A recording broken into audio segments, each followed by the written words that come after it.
Hola, soy Noami y voy a presentarles un análisis de 5 casos que aparecen en el libro del Dr. Oliver Sacks.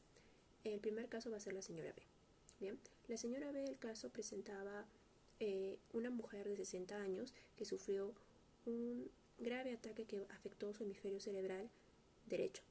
Y después que ocurrió esto, ella dejó de percibir el lado izquierdo, todo lo relacionado al lado izquierdo, era como que ese lado no existiera. Y ciertas cosas que ella presentaba, haciendo un resumen breve del caso, es que ella, cuando por ejemplo se maquillaba, solamente se maquillaba un lado, que era el que ella veía, que era el lado derecho, y el otro lado no. También presentaba dificultades al momento de comer. Al momento de comer simplemente comía lo que se veía, que era el lado derecho, y el otro lado era como que no existiera. Y se quejaba de que la ración era muy pequeña, pero realmente ella solamente estaba comiendo un solo lado. ¿Ya? De ahí a ella se le diagnostica como una paciente con EMI, desatención, y totalmente una extinción de lo que es el hemicampo en el lado izquierdo, o sea, ese lado no existía. Ahora, en cuanto al diagnóstico, según Ardila y Ostrowski, el diagnóstico sintomático sería dificultades para maquillarse y comer, y en un plato de comida del lado izquierdo, incapacidad para mirar a la izquierda, incapacidad para girar a la izquierda, desatención del lado izquierdo. En cuanto al diagnóstico etiológico, sería áreas 5 y 7 de Brodmann. En cuanto al diagnóstico sindromático, sería negligencia atencional, que también la conocen como heminegligencia. Ahora, pasando al caso 2, vamos a hablar de lo que es el caso de Emily. ¿Ya? Haciendo un breve resumen del caso, era una profesora de inglés y poetisa con una sensibilidad muy especial por el lenguaje, y lo que ella tenía era un glioma, que es como un tumor, ya en el lóbulo temporal derecho. El paciente había perdido la capacidad de captar las cualidades expresivas de las voces. ¿Esto qué viene a ser? O sea que ella no podía captar lo que era el tono, el sentimiento en la voz, pero lo que sí captaba y lo que ella utilizaba para entender era la parte gramatical, y normalmente le pedía a sus interlocutores que le dijeran todo en forma de prosa para poder entenderles.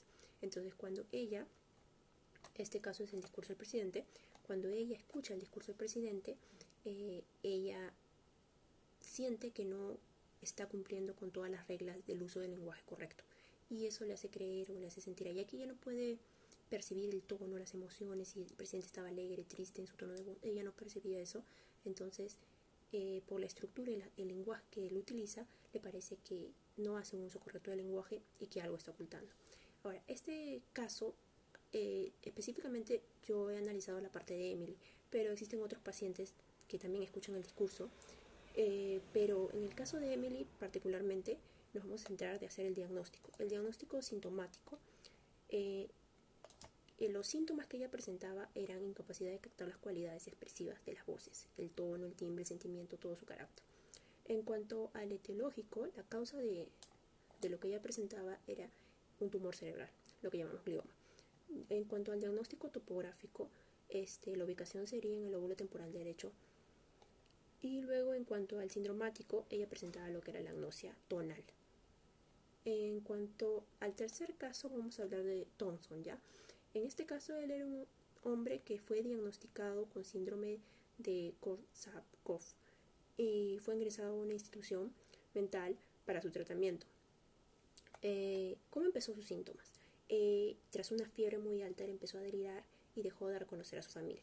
Después, el paciente empezó a confundir una persona con otra. En el libro se relata que el doctor era confundido normalmente con varias personas. O sea, él lo veía al doctor, pero no lo reconocía. Pensaba que era primero un cliente, luego pensaba que era un amigo del pasado, pero no lograba entender que era el doctor, a pesar de que ya se habían visto antes. No recordaba más allá de unos segundos, tampoco recordaba a veces quién era él, y continuamente tenía estas amnesias. Y cómo llenaba estos espacios de amnesia es lo que relatan en el libro, con creaciones que él inventaba, cosas ficticias, como que estuvo en un tal sitio cuando realmente nunca estuvo ahí. O sea, eran cosas que él inventaba en su mente para poder llenar esos espacios en blanco, ya que no podía recordar, ¿ya? Por eso decían que era muy ingenioso en inventar estas cosas. Ahora, el problema con él era que no tenía una identidad propia, ya que simplemente era como que creaciones que él tenía. Entonces, en cuanto al análisis de los diagnósticos, el diagnóstico sintomático, él sufría de lo que era desorientación continua, tenía una incapacidad para reconocer a las personas, y Incluso a los miembros de su familia tampoco los podía reconocer. A su hermano lo confundía con un hermano del pasado que ya había muerto, o los mezclaba, pero no lograba reconocerlos. Desorientación para determinar en qué lugar se encontraba y delirios confabulatorios, es decir, cosas ficticias. Luego, diagnóstico etiológico, según el caso, lo que se presenta y lo que dicen en el caso es que fue una fiebre muy alta, como inició todo. Tuvo una fiebre muy alta y de ahí empezó con esos delirios. Después, en el topográfico tenemos que afectó el hipocampo, áreas 9, 10 y 11 de Brodmann, ya que es un síndrome, el sindromático sería el síndrome de Korsakoff. En cuanto al cuarto caso, que se llama Sí, padre, hermana, este es un caso particular de la señora B, una antigua química investigadora que había experimentado un cambio de personalidad. Ella no tendía a ser de esta forma, pero cambió su forma de ser y se volvió más chistosa, impulsiva, superficial, ¿no? Haciendo aclaración en esta parte, su personalidad de ella no era de esa manera. Hubo un cambio drástico para todos sus amigos que se sorprendieron al ver que ella tenía una personalidad diferente, que había cambiado. Después, ella había tenido un tumor cerebral y la paciente decía que le daba igual, cuando le hacían las pruebas, le daba igual si esta era a la izquierda o a la derecha. Podía definirlas, podía distinguirlas, no se confundía entre ambas, pero no le tomaba la importancia, o sea, era como, a mí no me interesa si esta es la izquierda o esta es la derecha, o sea, me da igual, son cosas que para ella no tenían sentido y carecían de un significado.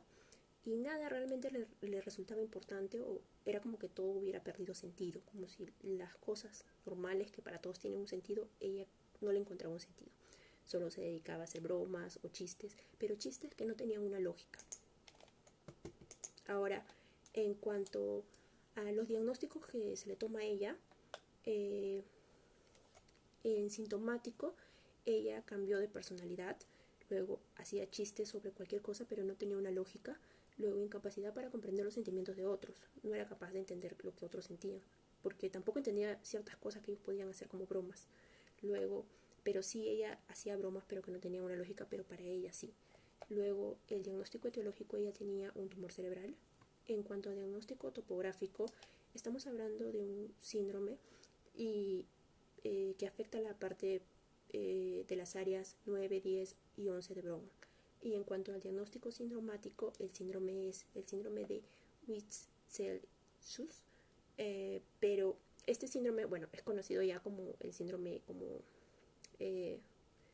conocido de repente por el tema del guasón, que es un síndrome que las personas se ríen por cualquier cosa, o al menos nosotros creemos que se ríen por cualquier cosa, pero realmente son cosas que no tienen sentido. Este es el caso de esta paciente, que es la señora B. Y ese es su diagnóstico, esos 4 diagnósticos. Ahora pasemos al quinto caso, que es Stephen. Era un estudiante.